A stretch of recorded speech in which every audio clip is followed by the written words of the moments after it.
We first arrive at Pallet Town. The population is 8. It's peaceful, it's quiet, it's giving small town energy.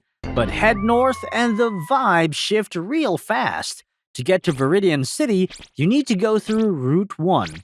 Looks innocent enough, just a calm country road full of greenery and good vibes. But there's a catch. In the grass, you can hear rustling. And sooner or later, you see it. Out pops a Rattata. And those fangs? Long, sharp, and ready for violence. And if you see one, you can be certain that 40 more live in the area. If you're from New York, you're right at home. Good news though, these rodents are nowhere near lethal enough to kill you. And more often than not, they scurry away from the slightest sound.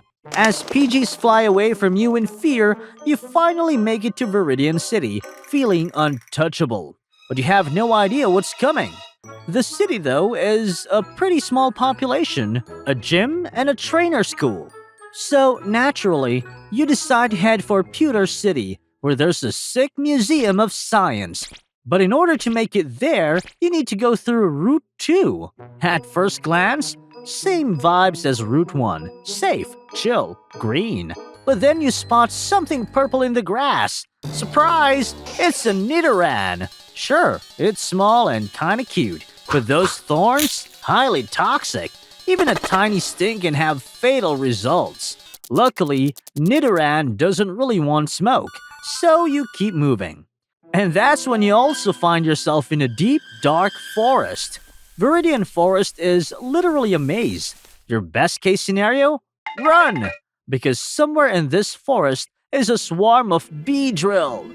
Disturb one, the whole squad shows up. They fly at you at high speed with their large, venomous stingers ready to go. The venom causes paralysis. You lose all muscle control. Then they drag you back to their nest for food. Fun times. But let's say you leave the bees alone and make a beeline for it. You make it to Pewter City in one piece, and you enjoy yourself in the museum. You're feeling good, but then reality hits. If you want to survive in Kanto long term, you need a bike. And to get one, you need to head to Cerulean City. This is where things take a turn for the worse. First up, Route 3, a grassy road near the mountainside. Everything seems fine until your eyes lock onto a Jigglypuff. You look into its big, round, adorable eyes, and it's over. Jigglypuff starts singing this mysteriously soothing melody that lulls you straight to sleep. If you're lucky, nothing disturbs you. If you're not lucky, an Ekans sneaks through the grass and approaches you while you're unconscious. Poisonous death coming right up. But fear not. Newborn Ekans bites aren't venomous yet, so you finally make it to Cerulean City after a close shave. You finally get yourself a shiny new bike, hopefully one which can outrun rats and snakes. You're enjoying the beauty of this seaside city when you notice a mysterious cave. It's so dangerous that the Pokemon League literally guards it. But of course, you sneak in, because why not? Before you even get deep into the cave, you've got a Golbat problem. Golbat attacks without warning. Its sharp fangs bite down and drain over 10 ounces of blood in one gulp. Within moments, you're lightheaded. Blood pressure drops. You feel dizzy. Repeated feeding will probably end you sooner or later. But let's say you somehow dodge the bats, and you make your way to the deepest part of the cave. Congratulations! You've just cornered yourself in front of the most powerful Pokemon in the region, Mewtwo. Mewtwo uses Psychic to control you using telekinesis. You stand there powerless as you get thrown at the wall. It turns your entire skeleton into something that just absorbed the car crash level stop. And just when you think you've felt the worst, Mewtwo finishes you off using a Shadow Ball. On impact, you feel an immediate shock-like jolt as muscles involuntarily seize. Your blood vessels constrict unpredictably. Guess that explains why the cave is guarded. If you don't enter the cave, you decide to go to Saffron City instead. This is the largest and one of the busiest cities in Kanto. And like every big city, it will have a few bad eggs. If you happen to be there on the wrong day, you might run into Team Rocket on a bad day. Best case scenario, they use a Machop to knock you out and rob you. Worst case, they bring out a Coughing.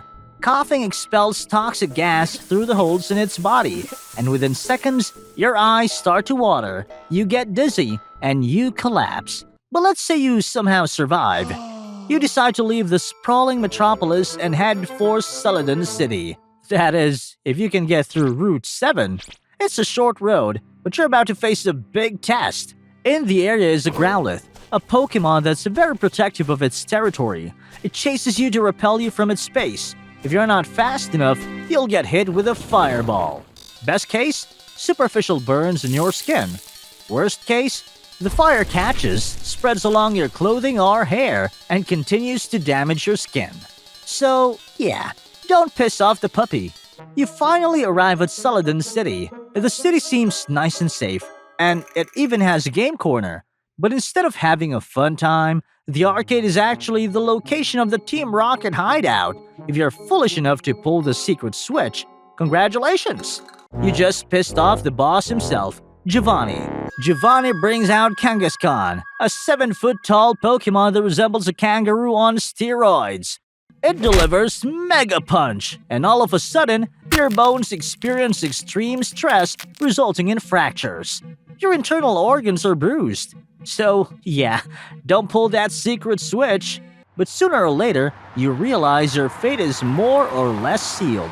Because to get to Fuchsia City, you need to get past the roughneck bikers on the cycling road. They won't hesitate to bring in reinforcements, one of which is Primeape. If you don't know karate and you don't have a taser, your best case scenario is running. But if it's too late for that, his seismic toss will make your organs shift inside you while your skeleton takes the hit. Your spine and joints get jolted in ways that they're not designed to handle. So, yeah, do not make eye contact with these bikers for your own sake. You make it to Fuchsia City, home of the Safari Zone. But you want to take things to the next level. There's an island nearby called Seafoam Islands, where there's a cool legendary Pokemon. So you make your way there via boat. A shocking cold fills the caverns inside, but you continue inside as you're itching to see the legendary. There's shelters and crabbies around, but nothing lethal enough to cause you any trouble. So you finally make it to the end, and there it is. It's an Articuno, a legendary bird Pokemon that can control ice. Your reward? A blizzard! The flapping of its wings chills the air. The temperature drops sharply, wind strips heat from your body. Within minutes, your fingers and toes go numb as blood vessels constrict. Inhaling the super cold air irritates the lungs and trigger painful, shallow breathing. Your body becomes so cold that muscles seize and you're unable to move or react. So yeah, this was the amazing but dangerous Kanto region. There's a lot more regions to cover, so let me know where you want to go next.